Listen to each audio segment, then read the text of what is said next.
굿모닝 텍사스 2부 순서 함께 하고 계십니다. 초대석 시간입니다. 오늘 초대석에는 김원영 변호사께서 나와 계십니다.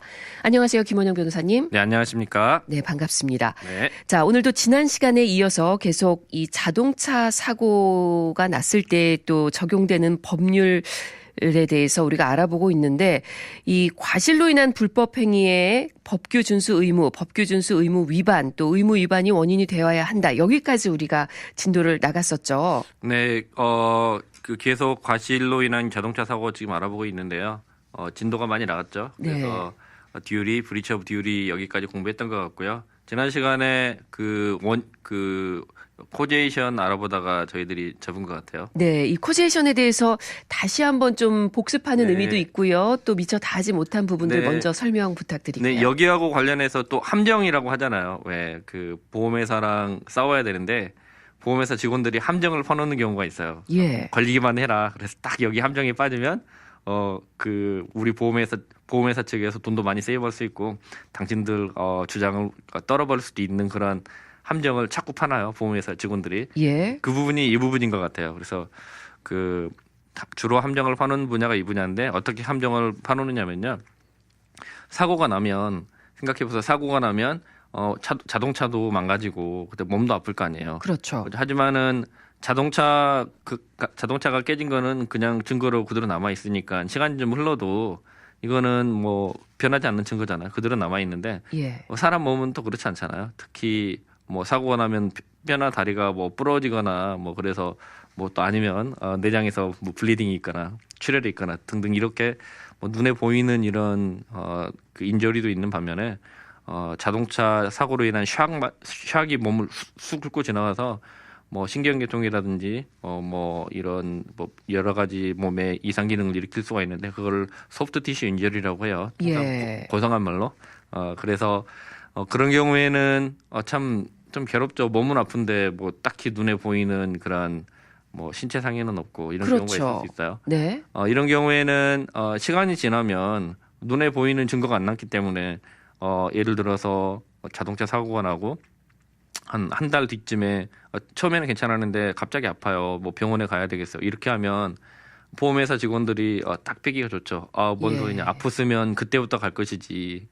교통사고가 원인이 돼서 아픈 게 아니다. 그렇죠. 이거는 다른 원인이다. 이제 그래서 한 달 뒤쯤에 당신이 이렇게 아픈 거는 중간에 뭐 집안일을 하다가 넘어졌을 수도 있고 뭐 축구를 좋아하시면 축구하다가 넘어졌을 수도 있고 뭐 다쳤을 수도 있고 여러 가지 그 다른 외부 요인이 그걸 인터비닝 코즈라고 하거든요. 네. 고상한 말로 이제 그 외부적인 요인으로 몸이 아플 수도 있기 때문에 이거는 자동차 사고하고 연관된 게 아니다. 도저히 그 메디컬 비라고 보상 위로금을 위자료를 줄 수 없다. 이렇게 나올 수가 있어요. 그래서 이 부분이 주로 보험회사가 퍼스널 인저리하고 관련해서 주로 함정을 많이 파놓는 분야라고 되겠어요. 그래서 통상 얘네들이 하는 이야기가 사고 나는데 괜찮아요.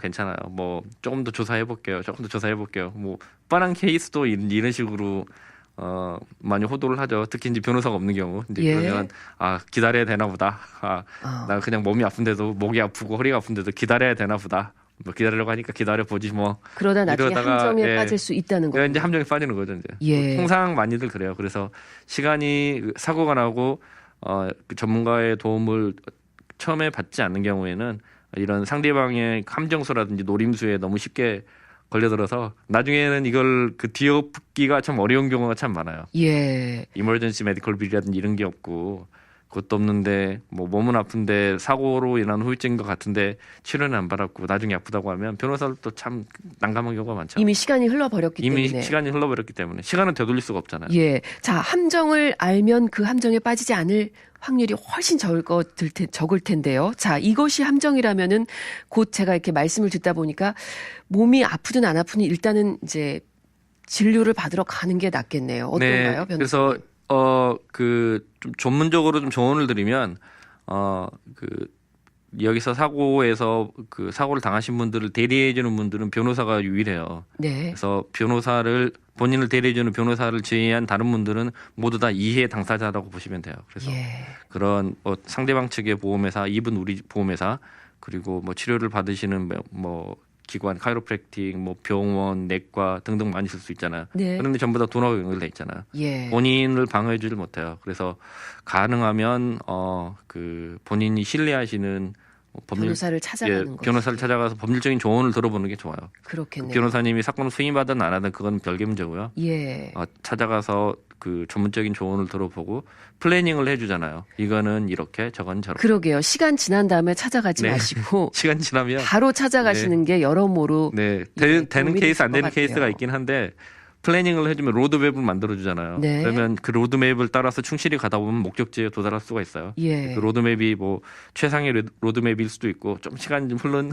뭐 구닥다리 로드맵일 수도 있는데 아무튼 목적지에 도달하는 데까지 가는 로드맵인 건 분명한데 하지만 그렇지 않고 다른 비전문가들의 그 조언을 들으면 어떤 경우가 생기냐면 그분들의 경험으로밖에 나오는 로드맵을 그려줄 수밖에 없는 거예요. 예.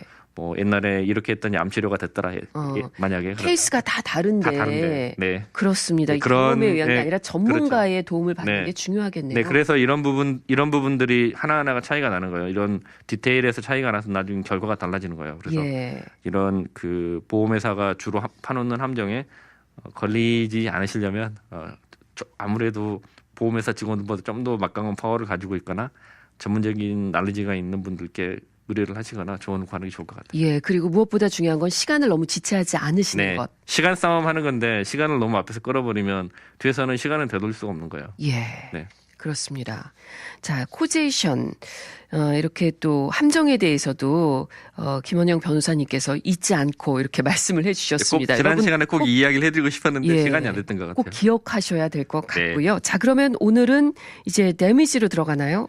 네, 오늘은 이 시간부터는 사고가 났으면 뭐 인적 물적인 피해가 따르겠죠. 네. 그거를 좀 고상한 말로 데미지라고 해요. 예. 네, 그래서 이 시간부터는 그 데미지 쪽으로 들어가서 조금 더 공부를 해볼까요? 예. 그럼 이제 손해가 발생한다 이런 얘기겠네요. 피해가 그렇죠. 발생한다. 그렇죠. 네. 자동차 사고가 딱 났다 그러면 첫 번째로 뭐가 먼저?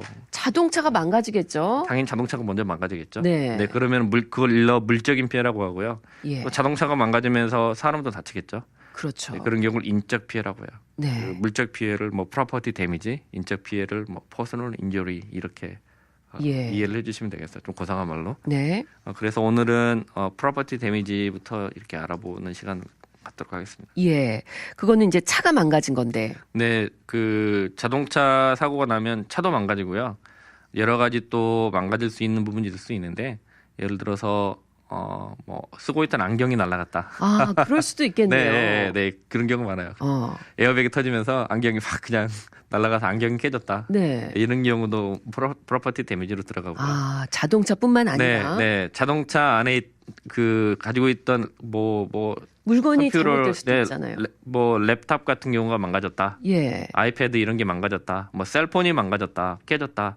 다 물적 손해에 다 들어가는 거예요. 아. 그리고 또 하나는 법적으로 또 강제해서 반드시 그 물적 책임을 지게 하는 경우가 있는데요. 아이들이 타고 있을 수 있잖아요. 그렇죠. 아이들이 그 카시트에 타고 있을 수도 있는데요.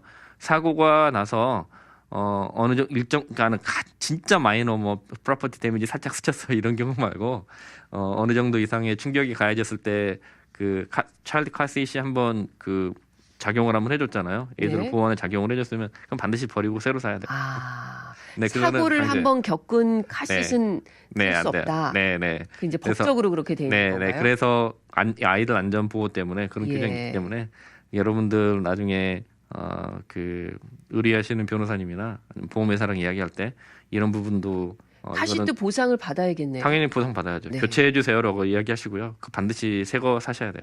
예. 근데 그런 거 안전하고 관련돼 있는 문제는 또 아이들 특히나 자라는 자녀하고 관련된 문제는 특히 이제 그런 부분은 좀 더 신경을 쓰시고 그렇군요. 주변에도 그런 경우가 있으면 교회에서라든지 네. 자매들이나 이런 경우 쓸 수 있잖아요. 예. 어드바이스 주시는 게 좋을 것 같아요. 네. 그리고 그리고 이제 프로퍼티 데미지를 좀 더 그 들어가 보면 자동차 사고라면 사고 난 부분에 대해서는 보험회사 책임을 져줘요. 네. 그죠. 그리고 이거하고 관련해서 조금 이제 양심 없는 분들이 이제 조금 이제 잘 몰라서 있을 수 있는데, 예를 들어서 뒤에 범퍼 사고가 제일 많으니까 네. 예를 들어서 한 달 전에 후진을 하다가 뒤에 있는 거라지 도어를 꼭 박았어요. 네. 그래서 그럼 본인의 실수로? 네네. 그러면은 이미 그 범퍼에 데미지가 있는 거예요, 그죠? 예, 고치지 않고 그대로 네, 데미지가 남아 있는 상태. 고치지 않고 그대로 예. 데미지가 남아 있는데, 또 뒤에서 감사하게 또 박아줬네 오늘. 아하. 뒤로 꿍하고 박아줬네. 예. 그러면은 보험회사 쪽이 책임이 있는 건 그 전에 남아있던 교체하지 않고 남아있던 그 밸류만 책임이 있는 거예요. 예를 들어서 그 거라지를 박았을 때 박기 전에 그 밸류가 1,000이라고 1,000불이라고 하면, 네. 그러면 거라지를 받고 난 다음에 밸류가 예를 들어서 뭐 한 300불, 400불이잖아요. 떨어졌겠죠. 네, 떨어졌겠죠. 네. 그 밸류가 없는 거죠. 예. 근데 뒤에서 범퍼를 한번 꿍 박아서 범퍼만 갈아줘야 된다고 하면 보험회사의 책임은, 물적 책임은 300불밖에 없는 거예요. 아, 그런가요? 네. 범퍼 전체를 다 갈아야 범퍼 전체를 다 하는데- 갈아줘야 되는 게 아니에요. 아. 그러니까 그 보험회사는 책임 있는 거는 사고 나기 바로 전후로 고쳐줘야 될 책임 있는 거잖아요. 예. 그죠? 뭐 그렇다고 하면은 뭐 새 범퍼 사다가 오른쪽 깨고 거라지에서 한 번 더 받고 난 다음에 리플레이스를 해줄 책임이 있는 거예요. 네. 그래서 그거를 그렇게 할 수는 없으니까 돈으로, 가격으로 환산해서 해주는데, 그런 경우에는 그 거라지에서 사고 한 번 난 거를 밸류를 빼고 난 다음에 받는 게 원칙이다라고 알아두시면 좋겠어요. 원칙적으로는 예, 원칙적으로 그렇군요. 그래요. 네. 그래서 이거 가지고 나중에 왜 이렇게 돼요라고 말하시는 게 좋을 것 같아요. 예, 보통 우리가 생각할 때는 뭐 그 전에 어떤 데미지가 있고 없건 간에 지금 사고에서 좀 이 범퍼에 데미지가 있어서 범퍼를 다 갈아야 된다. 그러면 당연히 갈아줘야 되지 않나라고. 네, 그렇게 생각이 주장할 수 있고 생각하게 그렇게 되는 생각하기 거죠. 좋은데, 뭐 내가 만약에 사고를 내는 경우에는 참 억울하겠죠. 뭐 상대방 이미 저 범퍼 다 망가진 차 끌고 다녀서 내가 거기다 뒤에 한 번 더 박았는데 그렇죠. 왜 내가 저 범퍼 값을 다 줘야 돼?라고 하는 게, 우리가 만약에 사고를 냈으면, 예, 가해자인 경우에는 가해자인 경우에는 그렇게 생각이 그렇겠죠. 드는 거죠. 근데 그게 커먼 센스예요. 네. 그죠? 왜 그걸 갈아줘야 되죠? 법적으로? 왜 그럼 당신은 사고 나기 전에 왜 그걸 안 갈았죠? 돈이 없었겠죠, 물론. 아니면 갈기 싫었거나. 그러면은 그게 이미 사고가 나 있어서 밸류가 없는 건데, 그걸로 왜 뒤에서 단순히 박았다고 해서 갈아줘야 돼요? 그죠? 책임자들을. 이 원칙적으로는 그 교통사고 시 입은 그 데미지만을 그렇죠. 이 배상해주게 되어 있다. 그렇죠. 그래서 그게 대원칙인 거를 아셔야 돼요. 예, 그리고 그건 아까 제가 말씀드렸던 코제이션 분야하고도 관련이 돼요. 자동차 사고하고 직접적인 관련이 있는 부분만 보상이 되는 거예요. 네. 인적 물적 피해를 다 통찰해서 들어가는 법리이기 때문에, 그거는 기본적으로 이해를 하고 계시는 게 좋을 것 같아요. 예, 알겠습니다. 그리고 본인이 사고를 내는 경우에도 마찬가지예요. 네, 그래서 사진 촬영을 해놓으라는 거예요. 그래서 내가 분명히 오른쪽 범퍼를 박았는데 나중에 왼쪽 범퍼에 그 사진 찍어볼, 그때는 경황이 없어서 몰랐는데 사진을 찍어놓은 걸 보니까 왼쪽 범퍼에 이미 데미지가 크게 가 있었어요. 네, 그런 경우에는 그 범퍼 값을 다 줘야 됩니까? 아니잖아요. 그러게요. 네. 사고가 나자마자 사진 찍어놓는 거 상당히 중요하겠네요. 네, 그렇죠. 상대방의 번호판도 그렇고 네. 이 사고 나서 데미지 입은 곳뿐만 아니라 전체를 좀 찍어놓는 네. 것 네, 그거 그렇죠. 중요할 것 같아요. 네. 예. 네, 충분히 그리라고 믿고 반드시 그렇게 하셔야 되고요. 예, 그리고 그 자동차 사고를 내면 렌털카 이슈가 생기죠. 상대방이 사고를 내는 경우. 네, 그러면은 렌털카를 받아야 되는데 그 하루에 가격 제한이 있어요. 한국하고 이 부분이 좀 달라서 한국에서 오시지 얼마 안 된 분들이 자꾸 이제 헷갈리는 경우가 있어요. 또 사고를 처음 당해보신 분들이 헷갈리는 경우가 있는데, 예, 한국은 제가 잘은 모르는데 이런 법리가 있다고 해요. 예를 들어서 내가 뭐 벤츠를 탄다. 그러면은 똑같은 벤츠로 그 차를 렌트를 해줘야 될 책임이 법적으로 강제가 된다고 해요. 보험회사 네. 쪽으로. 그리고 뭐 벤틀리는 벤틀리 뭐 등등 예. 이제 동일 가치를 가진 차로 이렇게 대차를 해줘야 되는데, 아쉽게도 텍사스는 안 그래요.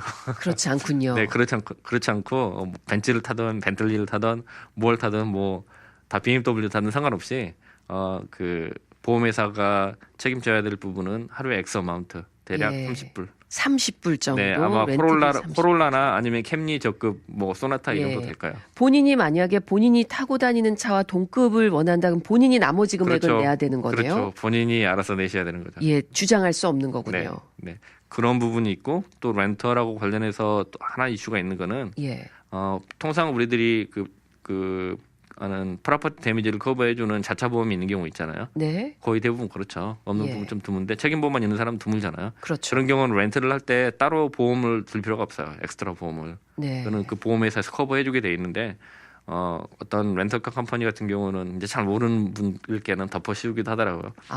우리 보험도 들어주세요라고 하는 경우가 있어요. 네. 네, 그게 엑스트라로 하루에 한 10불 정도 차이가 나는데 전체적으로 따져보면 이것도 한 달이면 300불이잖아요. 그렇죠. 이런 부분이 나중에 큰 차이를 만들어요.